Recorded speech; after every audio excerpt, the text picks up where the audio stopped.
तो कच्चा बनियान गिरोह के जो लोग थे,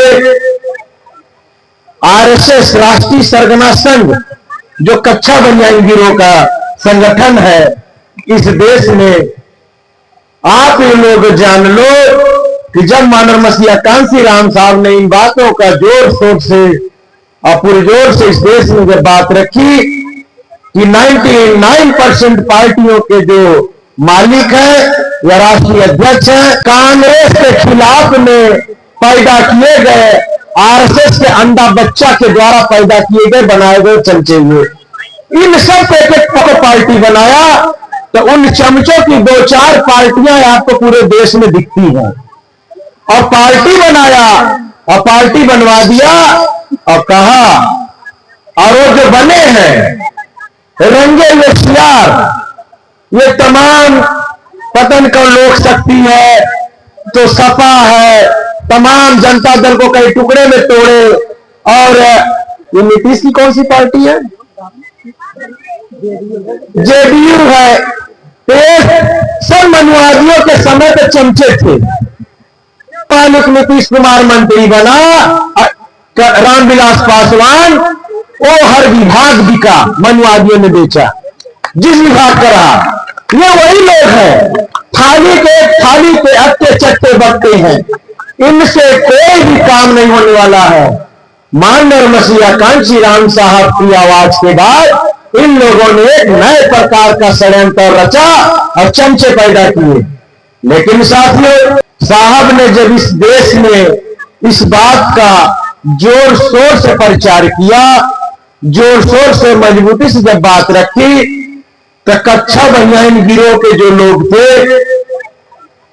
आरएसएस राष्ट्रीय सरगना संघ जो कच्चा बनियान गिरोह का संगठन है इस देश में, आप ये लोग जान लो कि जब माननीय मसीहा कांसी राम साहब ने इन बातों का जोर शोर से और पुरजोर से इस देश में जब बात रखी कि 99% पार्टियों के जो मालिक है या राष्ट्रीय अध्यक्ष है या पार्टियां हैं, वो सब मनुवादियों की है। जब साहब कहने लगे तो मनुवादियों को पेट में दर्द हुआ। ये लोग कहे भाई ये तो बात सही कह रहे हैं, अब क्या किया जाए? तो इन मनुवादियों ने 89 के बाद, 89 के बाद अपने पाले हुए चमचे, जो इनके द्वारा पाले हुए थे, जो लंबे समय से वो ओबीसी या एससी में रहे, उन चमचों को पार्टी बना बना करके इन्होंने दिया। क्या दिया? उन चमचों को पार्टी बनाया। तो उन चमचों की 2-4 पार्टियां आपको पूरे देश में दिखती हैं, और पार्टी बनाया और पार्टी बनवा दिया और कहा, और वो जो बने हैं रंगे हुए सियार, ये तमाम पतन का लोक शक्ति है, तो सपा है, तमाम जनता दल को कई टुकड़े में तोड़े। और ये नीतीश की कौन सी पार्टी है? जेडीयू है। सब मनुवादियों के समय पे चमचे थे, कांग्रेस के खिलाफ में पैदा किए गए आरएसएस के अंडा बच्चा के द्वारा पैदा किए गए बनाए गए चमचे हुए, इन सब को एक पार्टी पकड़ा दिए। पार्टी पकड़ाने के बाद ऐसे आप आएगा, पार्टी पकड़ाने के बाद आप जानते हो इन लोगों ने कहा कि पार्टी तो दे रहे हैं बना के, तुम्हें चुनाव चिन्ह दे रहे हैं, पार्टी दे रहे हैं, कार्यालय दे रहे हैं, लेकिन चुनाव हमारे साथ मिलकर लड़ना है। क्या करना है? चुनाव हमारे साथ मिलकर लड़ना है। आप कोई चुनाव देख लो, चाहे सपा हो, चाहे नीतीश की हो, चाहे देवगौड़ा हो, जिसका भी नाम ले ले, या बहुत बड़ा कलाकार था रामविलास पासवान, दुनिया में नहीं है, डूब के पानी पीता था हमेशा। जितने विभाग इस देश में बिके हैं, अभी हमारे जब्बार भाई बता रहे थे कि जब विभाग ही नहीं रहेगा तो फिर आप ये जान लो नौकरी कहां से देंगे। जिस विभाग का मालिक नीतीश कुमार मंत्री बना, रामविलास पासवान, वो हर विभाग बिका, मनुवादियों ने बेचा। जिस विभाग का रहा, ये वही लोग हैं, थाली के अट्टे चट्टे बकते हैं, इनसे कोई भी काम नहीं होने वाला है। माननीय मसीहा कांची राम साहब की आवाज के बाद इन लोगों ने एक नए प्रकार का षड्यंत्र रचा और चमचे पैदा किए। लेकिन साथियों, साहब आज दुनिया में नहीं है, आज दुनिया में साहब नहीं है। आप जानते हो, अभी 2-3 मुस्लिम भाइयों ने कहा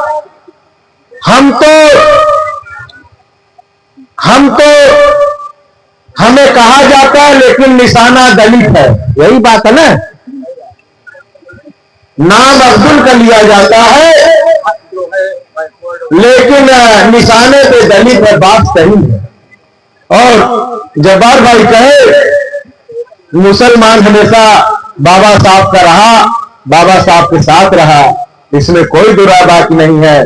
बाबा साहब जब तक जीवित रहे, चाहे जिताना रहा हो, चाहे संविधान सभा में पहुंचाना रहा हो, चाहे पार्लियामेंट पहुंचाना रहा हो, और चाहे बाबा साहब का आंदोलन करना रहा हो, चौगार तलाक, काला राम मंदिर, सब जगह मुस्लिम भाइयों ने बढ़ चढ़ करके जगह जमीन हर तरीके से साथ दिया। लेकिन बाबा साहब ने संविधान में इतनी मजबूत व्यवस्था मुस्लिम भाइयों के लिए रखी है, सिर्फ दलित मुसलमान 5 साल बात करता है एकता बनाने की, जुड़ने की। लेकिन साथियों, जिस दिन वोट होता है, वोट से एक दिन पहले एक तबका हिंदू बन जाता है और एक तबका सांप्रदायिकता की भेंट चढ़ जाता है। और ये 1952 से बदस्तूर जारी है इस देश में।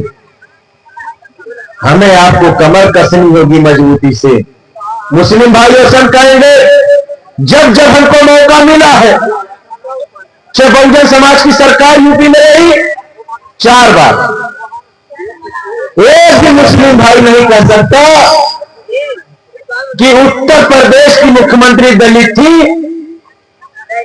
बहन मायावती जी एक सुई के नोट के बराबर किसी मुसलमान के साथ कहीं भी न हत्या हुई, न लूट हुई, न उनको मुसलमान के नाम पे मारा गया, न एक भी दंगा हुआ क्या?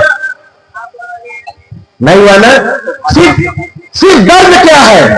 दर्द इस बात का है, प्रशासन तो उन्होंने बहुत अच्छा चलाया। दर्द सिर्फ इस बात का है कि जो मूवमेंट, हिचकी आने लगी पता नहीं क्यों, मुझे नहीं समझ में आ रहा। दर्द इस बात का है कि जो माननीय मसीहा कांची राम साहब ने एक पार्टी बनाई थी, जो पार्टी का नारा था दलित मुसलमान करो विचार, कब तक सहोगे अत्याचार।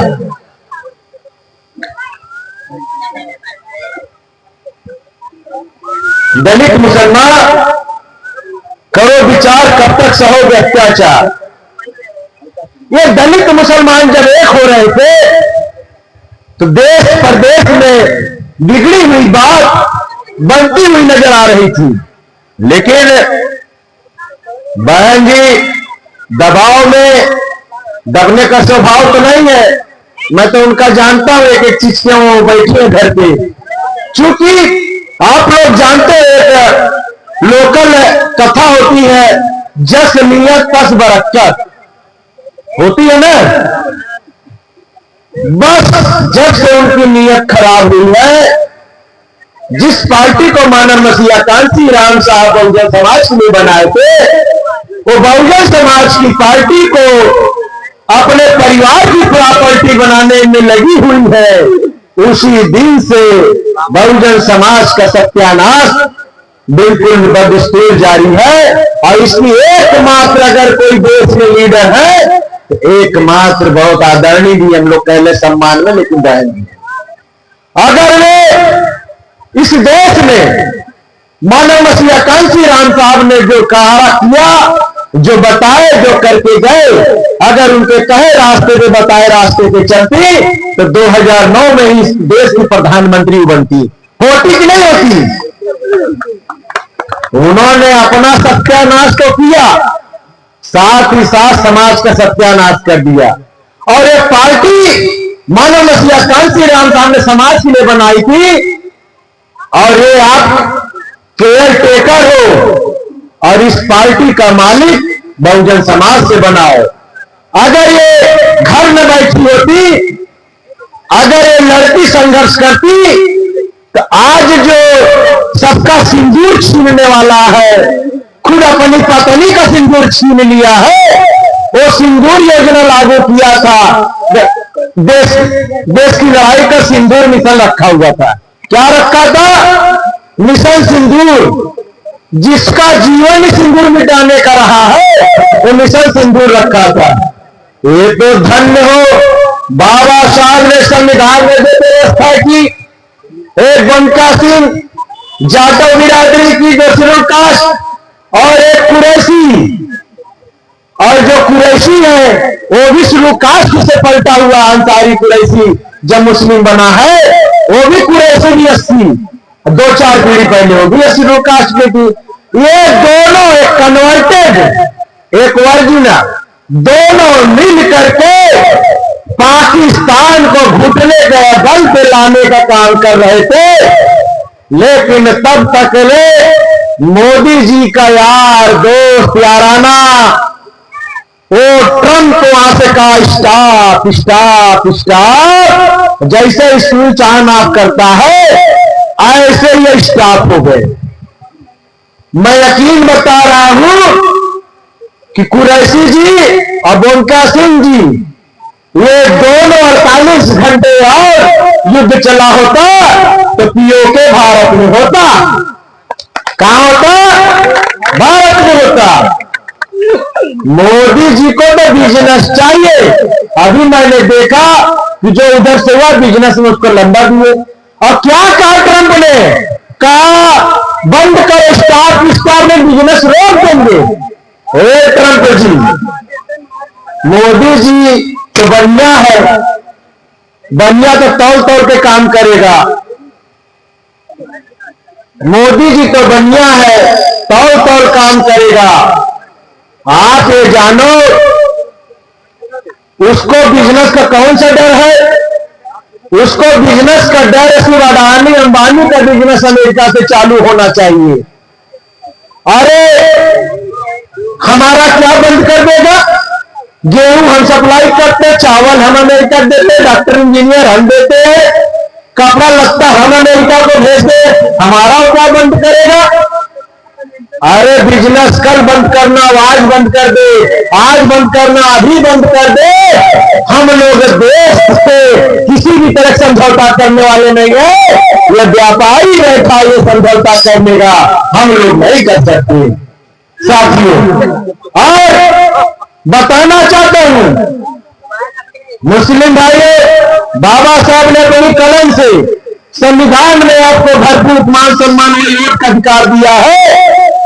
और आज भी चाहे रानी का पेट का, चाहे नौकरानी का हो बेटा, चाहे राष्ट्रपति, चाहे प्रधानमंत्री, चाहे चमार का बेटा, चाहे पासी का बेटा हो, चाहे भंगी का ढोल हो धरकार हो, चाहे गरीब निकासी हो, एक वोट एक मूल्य की जो उसकी ताकत है वही आपकी ताकत है। और जितना इस देश में इन लोगों ने कुर्बानी दिया उससे ज्यादा आपकी कुर्बानी कम नहीं रही है। और हम बता रहे हैं कि इस देश का चीफ जस्टिस ऑफ इंडिया गवाही है, शेड्यूल कास्ट है, बौद्ध बने हैं उनके पिताजी बाबा साहब का। और हो सकता है कि 24 और 48 घंटे में एक आधा विकेट तो गिरा देंगे, मुझे ऐसा लगता है।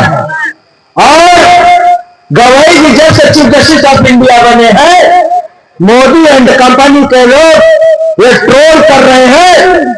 और पहली बार देश में chief justice of India Nagpur गए, जहां उनके पिताजी बाबा साहब के साथ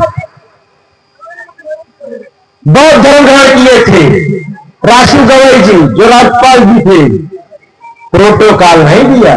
गवई जी ने जरा सा चुटकी दी और हरकत पे आया कौन? एक चित्पावन ब्राह्मण बैठा है, महाराष्ट्र का मुख्यमंत्री। आपको मैं विश्वास दिलाना चाहता हूं, चित्पावन ब्राह्मण जी आप बैठिए, आप कानून का पालन मत करिए, लेकिन हम आपको विश्वास दिलाते हैं, हम आने वाले समय में भरपूर बाइज्जत बिल्कुल सम्मान से आपको जब तक कुर्सी से हम उतार नहीं देंगे, चित नहीं कर देंगे चित्पावन को, जब तक चित नहीं कर देंगे तब तक भीम आर्य आजाद समाज पार्टी बैठने वाली नहीं है। ये जान लो, ये मजाक करोगे, तुम्हारे बाप का देश अकेले थोड़ा ना है, ये डॉक्टर बाबा साहब अम्बेडकर का देश है, भाग्य विधाता। अगर बाबा साहब नहीं होते तो किसी मंदिर में घंटी बजाते हुए नजर में आते, घंटा बजाते नजर में आते, मुख्यमंत्री प्रधानमंत्री नहीं बनते। तो बाबा साहब की देन है कि आज तुम चित्पावन ब्राह्मण भी मुख्यमंत्री बनता हुआ, प्रधानमंत्री बनता हुआ दिखाई दे रहा। और मैं आप लोगों से अपील करना चाहता हूं, मैं तो एक चीज आगे अपील करने से पहले कहना चाहता हूं, माननीय chief justice of India Gavai साहब, बाबा साहब ने लोकतंत्र की मजबूती के लिए, ऊंचाई के लिए वोट ला करके इस देश में दिया, रानी की पेट पे नसबंदी किया, और आज वोट का अपहरण हो रहा ईवीएम से। ये ईवीएम कमल प्रिंटिंग प्रेस बनी हुई है, ये ईवीएम जो है आज आधुनिक मनु है, और आज ये ईवीएम को वोट डालो कहीं, वोट जाता है कमल के फूल पे। आज माननीय चीफ जस्टिस ऑफ इंडिया, मैं आपसे अनुरोध करता हूं, अगर आपने जैसे राम मंदिर का फैसला आया था, वो इससे पहले रंगा हुआ था, हाफ पैंटिया पहन के बैठा हुआ था पूर्व जस्टिस, और कहा था कि हमको तो फैसला देने में भगवान धरती पे आए थे तो मैं फैसला दिया था। करोड़ों करोड़ों लोग इस देश में आपसे अनुरोध कर रहे हैं कि अपने कार्यकाल के रहते ईवीएम के ऊपर सुनवाई आप करें, और करने के बाद ईवीएम की नसबंदी करें। बाबा साहब को सच्ची श्रद्धांजलि होगी, या तो आप समय बैठ के गवा दीजिए, या तो गवाही बनकर के लोकतंत्र को गगन की ऊंचाइयों पर पहुंचा दीजिए। चीफ जस्टिस ऑफ इंडिया जी, हम आपसे अनुरोध कर रहे हैं इस देश में। और ये मोदी बहुत डरा हुआ है, शाह बहुत डरा हुआ है, और घंटा घंटा बुलडोजर बाबा बहुत डरे हुए हैं।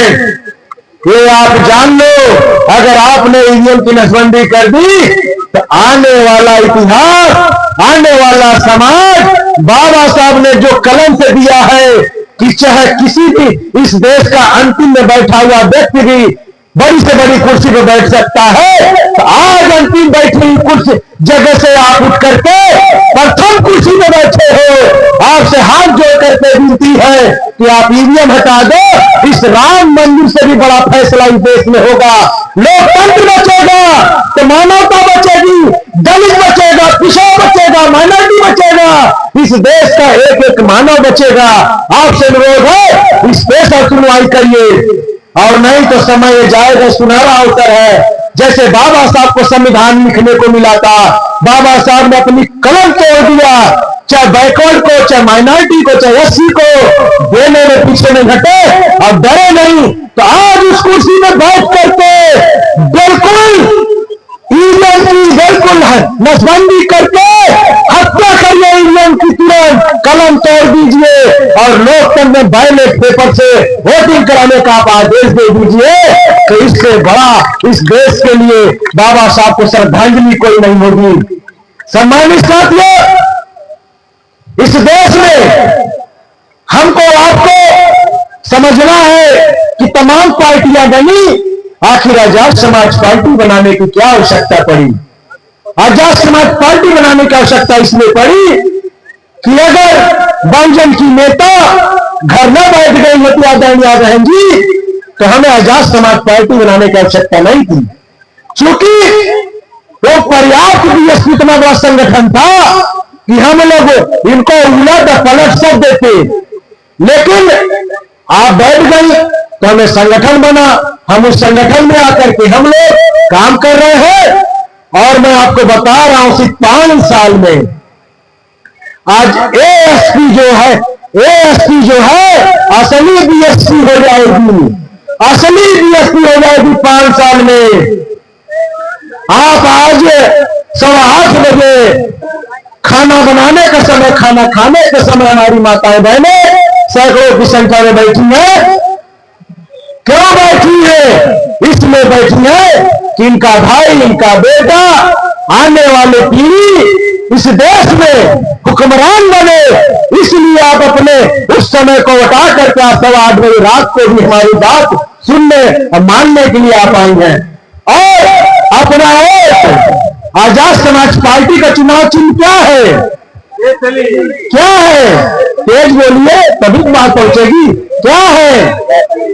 केतली को वोट पड़ेगा कि नहीं पड़ेगा? हाथ खड़ा करके करो, आपका वोट कहां पड़ेगा? केतली के निशान पे आपको वोट कहां पड़ेगा? साथियों प्राण कर लो, ईवीएम ब्लास्ट हो जानी चाहिए। और 2026 में इन लोगों ने, मनुवादियों ने भी फैसला किया है, जो इनके पाले हुए अपना दल, सपना दल, पपना दल, पतन पकना दल, कितना दल बना रखे हैं, जो आपके बीच में रंगों सियार भेजेंगे। अभी 2026 में ये लोग आपके बीच में रंग बदल के आएंगे, कहेंगे हमको वोट दे दो, तो हम भाजपा को 2027 में हटाएंगे, ताकि 26 में ईवीएम तो करेगी नहीं काम, उसमें तो बैलेट रहता है। ये अपना दल वाले आएंगे और पतन कम्युनिस्ट पार्टी, फला पार्टी, भेटा पार्टी है जातीयता पे आधारित, ये सब जाके भाजपा का दामन छोड़ करके थोड़े दिन बदे 26 लड़ने बदे दौड़ा के देना, दौड़ा के देना बढ़िया था। एक वोट आजाद समाज पार्टी में डालिएगा, जो भी उम्मीदवार पार्टी तय कर देगी जिला पंचायत में। अगर आपने जिला पंचायत जीत लिया, जिला पंचायत सदस्य, तो गुंडा के भी हम नसबंदी कर देंगे। जिला पंचायत अध्यक्ष आजाद समाज पार्टी के यहां बन जाएंगे। वोट हमारा, राष्ट्र तुम्हारा, नहीं चलेगा, नारा दो, वोट हमारा, राष्ट्र तुम्हारा। तेज बोलो भाई, माइक तुम्हारे पास पड़ी है ना। वोट हमारा, राष्ट्र तुम्हारा। तख्त बदल दो, ताज बदल दो, तख्त बदल दो, ताज बदल दो।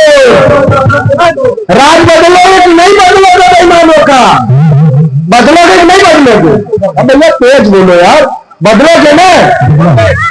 ठीक है, हम समझ रहे हैं कि खाना बनाने वाले लोग कहीं बैठे, भूख लगी आप लोगों के, इसीलिए काय आवाज निकलेगी। अभी जाओगे घर का बुला लो, जल्दी निकालो, तो भूख लगी नहीं। तो साथियों, ये समय है, वक्त है। यहाँ जोराब भाई, क्या नाम जोराब है? ये सोहराब भाई है। सोहराब भाई ने यहाँ भीम आर्मी आजाद समाज पार्टी का लग जगाई। इनके जब्बार भाई, तबरेज भाई, हमारे जिला अध्यक्ष सुशील सागर, हमारे भाई बगल में बैठे हुए हैं ओवैस जी, हैं, तमाम लोगों ने आपका बड़ा तारीफ किया है। तो उस तारीफ पे आपने पहली कदम सीढ़ी चले हैं, और इस सीढ़ी पे और कदम आपको बढ़ाना है।